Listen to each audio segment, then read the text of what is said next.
everyone, welcome back to our series on MSP success. Today, we're going to walk through how you can simplify and scale your network security management using Network Security Manager within SonicWall's unified management platform. We'll start today with a quick introduction to NSM.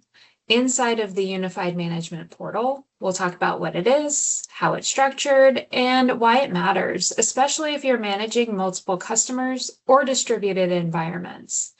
From there, we'll move into a live demonstration where we'll show you how to actually use NSM to manage a multi-site business. This is where things really come together, how you gain visibility, enforce policies, and streamline operations across all of your environments from a single interface.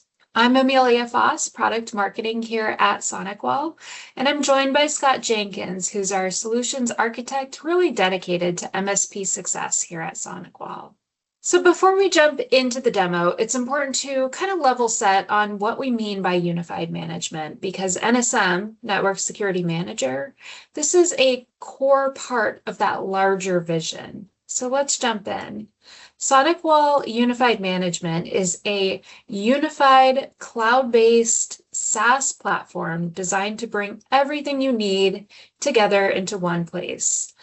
This is especially true if you're operating in a multi-tenant or multi-tier model.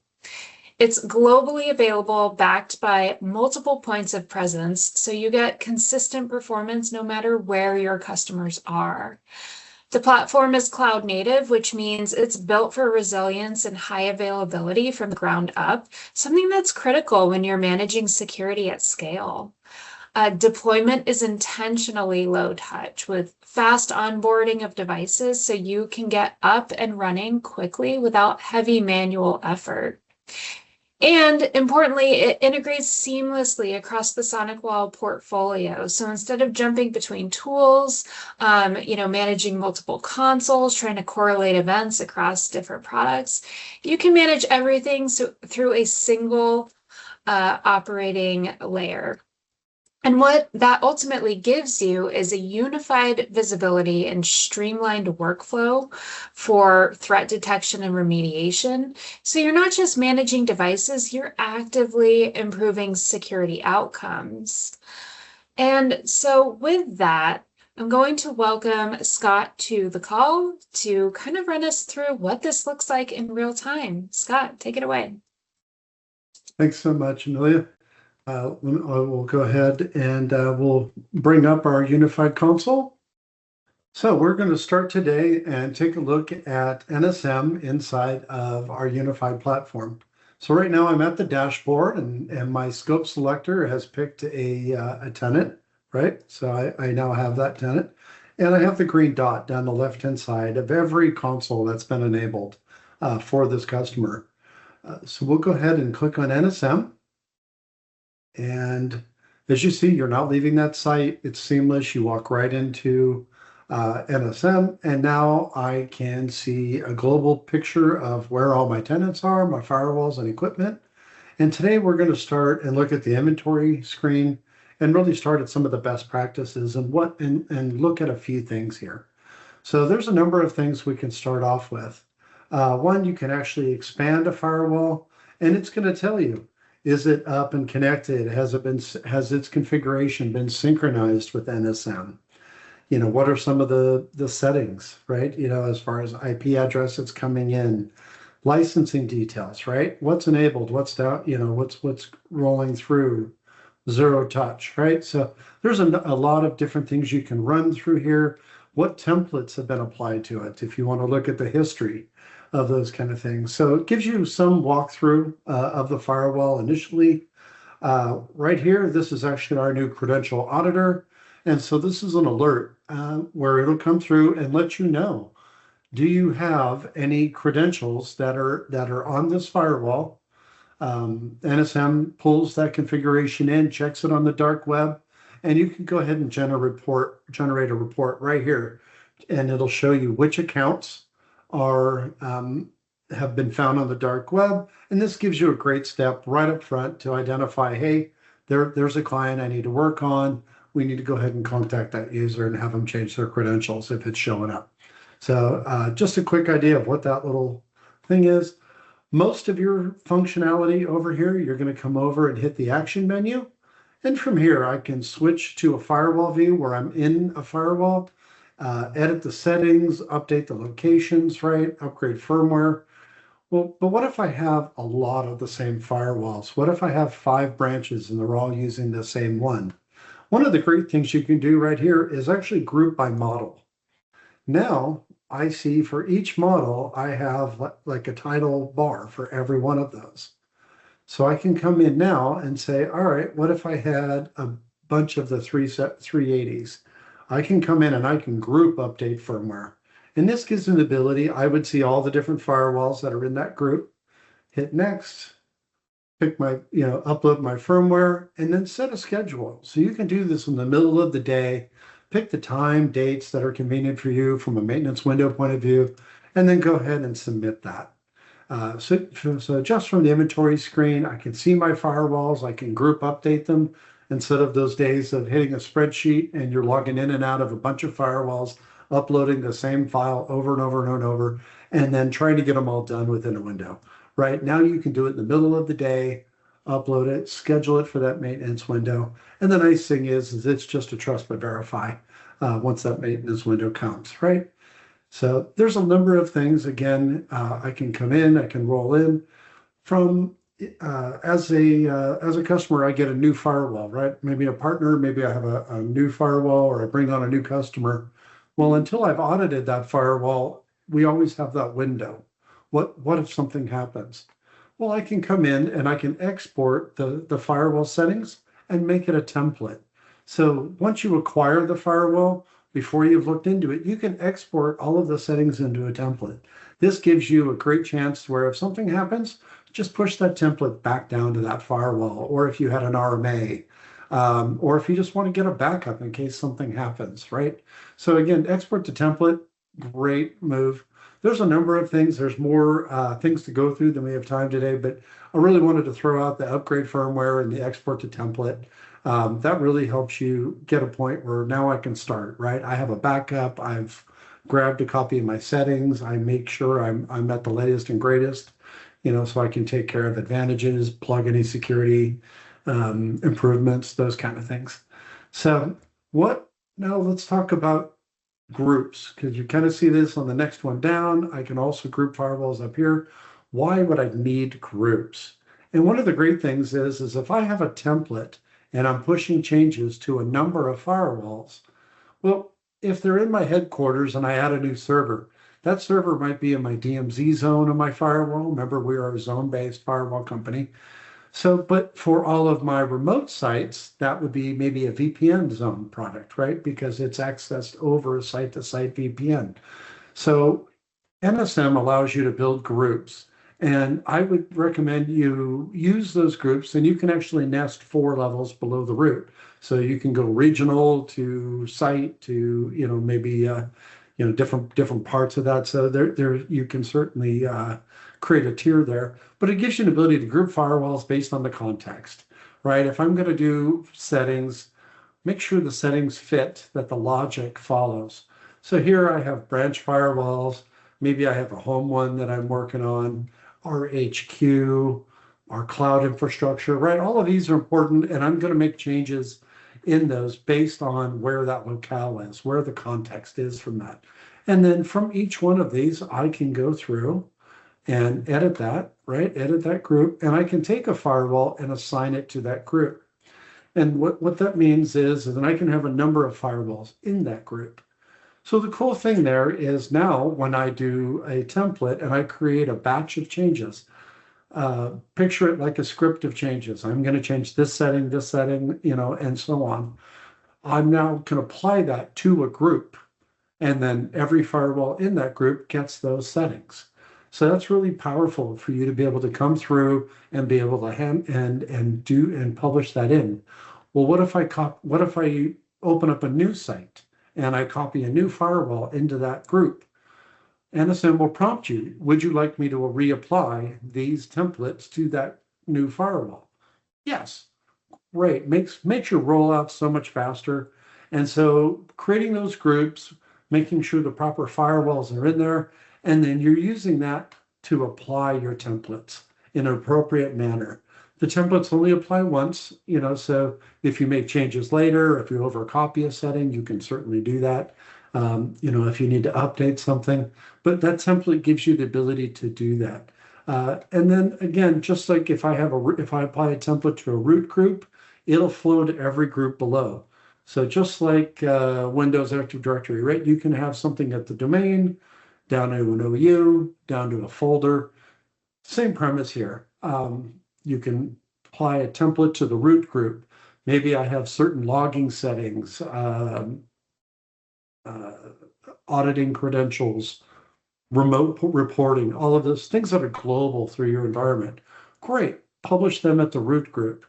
If I have, Western US and an Eastern US, and they're a little bit different, that's fine. You can create those groups, go underneath it. So this gives you all that flexibility that you would need to come into that. And that's why they're important. Now, templates, we keep talking about that. So let's talk about it, right? So you can come in and actually have all of your different templates. If I actually highlight it, it'll tell me what groups. If I just hover my mouse over that, that tells me what groups that was going in. And zero touch, you see the green checkbox. That means that the moment I put a firewall into that group, that template will automatically go. It won't ask me, it will just go. Otherwise, I can create a template and apply it whenever I wish. But if I want a template to automatically apply to new firewalls when it goes, you can make it a zero-touch template. And it's as simple as adding a template, putting in the name, right? This is my new test, 5 template here. SonicWall MSP, if you're using our virtual firewalls in Unified Policy Engine, otherwise everything is SonicWall. And then zero-touch provisioning. We give you a kind of a generous field here in the description. You can talk about what this template does, the settings it's supposed to go, right? So we don't all put all of our settings in one setting file for everything. This is my log settings. These are my security settings. These are my group objects, right? So use that description field to really help yourself out. And so you'll kind of be able to go through from there. And as a for instance here, I'll go ahead and open up that template. And you'll notice the template looks just like a SonicWall firewall. I'm going to have my device menu, my network menu, my policy objects, and I'm going to have all of the same different fields down. So you're really just going through your normal firewall UI, and I'm going to make changes, right? I can, we'll change this interface, right? We'll come in and say, nope, it's not there, it's static. And this is a great place here to talk about it. It's in our administrative guide, but any field that has a book, you actually have an ability to do a variable here. The cool thing here is, let's say you're deploying multiple remote sites and they all have different static IPs. One template will not allow you to change the, different IPs in every one of them. So I can actually come over here, select a template and say, here's my WAN static address, and go ahead and put it in there. Now, when I apply this, every firewall I apply it to will pop up a screen. Picture it like a little spreadsheet that says this field and however many variables you use across in different columns.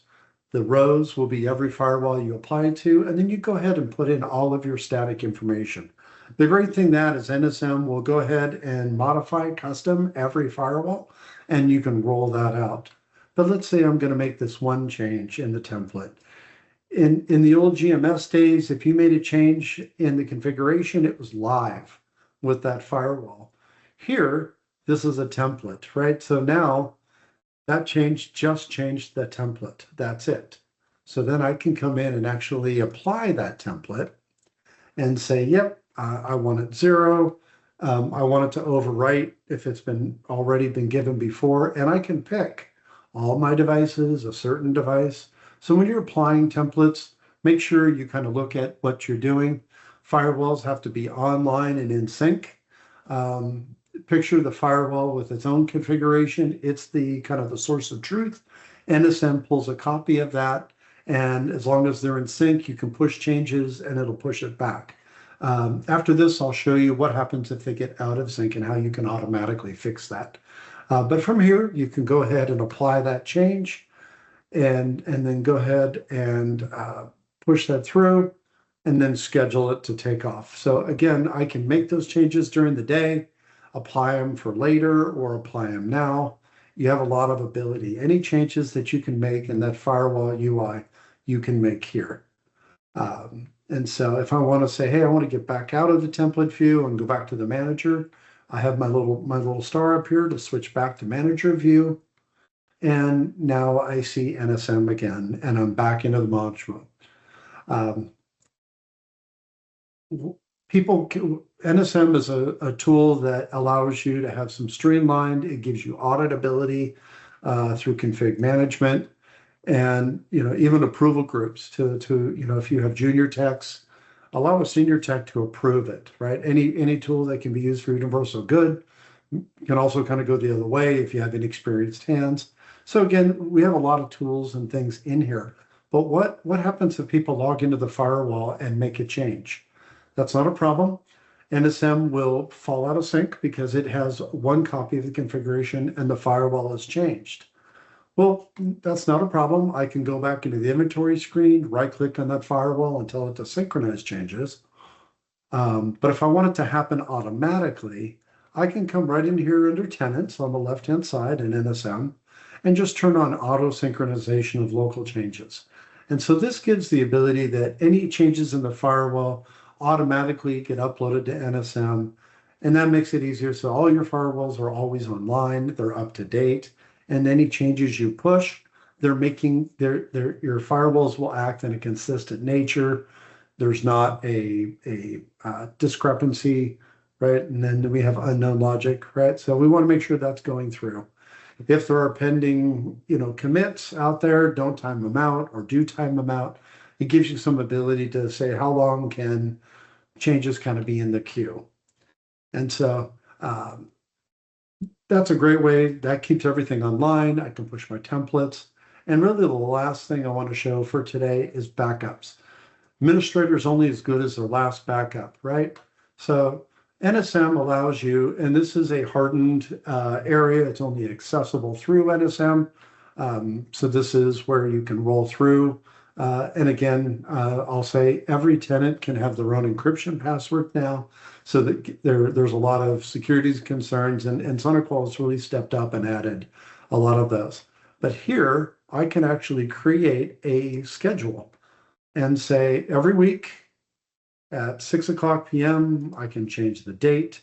I can password protect my backups, right? So you can do this on a per tenant project. Every customer could have a different password, right? So this gives you that ability to set backups on different days whenever maybe you have a change management where every Thursday we make changes. So every Wednesday I want a backup of my config, right? Always make sure you can get back to where you started. So NSM gives you that ability to have those scheduled backups, right? You're going to hold 10 backups. You can go up to 10, I believe. So you can have 10 rolling copies of that. I can password protect it. And then I can come in and actually have, and no special symbols, so no spaces, right? And I'll turn off the passwords just for the sake of the demo here. And then I have all of my firewalls in here. You can select, if you had a bunch of them in here, I can say all, I could deselect one, those kind of things, but then it gives you that ability to go ahead and roll through. This is already omitting a job, so we're not gonna select that. But this gives you the ability to have an automatic backup. You always make sure you can get back to where you go. You have automated changes. You can take one in spur of the moment on demand. And there are ways for you to make sure that you're covered before you come in and do some changes, right? Especially when we're making changes to firewalls in the days of remote management. nobody wants to create an opportunity where there's windshield time. So having a good backup, you can always turn around and push that backup right back to the firewall and get back to where you started if things don't quite go the way you wanted. And so this concludes today's demo and the wrap up. We'll go through more practices and other videos, but this is a quick run through on a lot of the basics that'll help you get going. That's great. Thanks, Scott.